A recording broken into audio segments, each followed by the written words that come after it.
Hello, my name is Tayfun. Welcome to another lecture of our Excel course.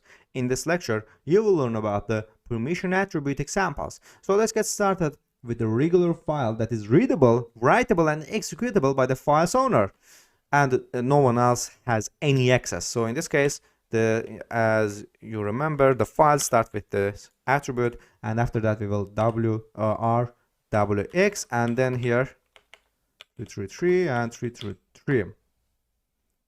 Here, that's it. This with files that has this permission is a regular file, is readable, writable, and executable by the file's owner, only the file's owner, and no one else, no group, no everyone has any access. So here, actually, yeah, here. So now let's create another here.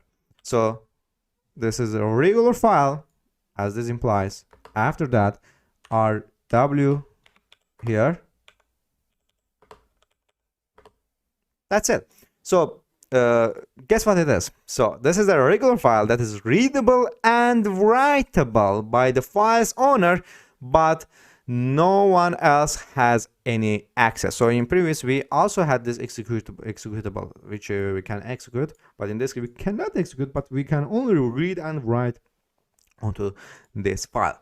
So let's create another example here. So this is also a regular file, RW, with read and file by the owner, and read by the group, and also read by the everyone else.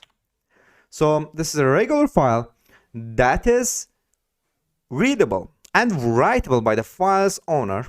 Regular file as this, readable and writable by file's owner.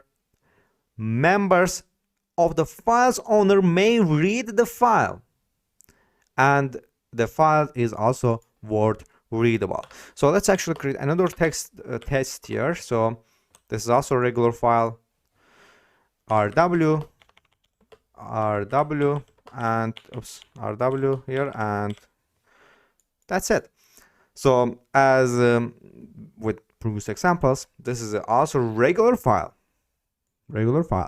that is readable, writable and writable by file's owner and the members of the file. So it's also the readable and writable for members of the file group only, and not everyone else cannot access this file. So let's create another example now. Let's create a symbolic link, right?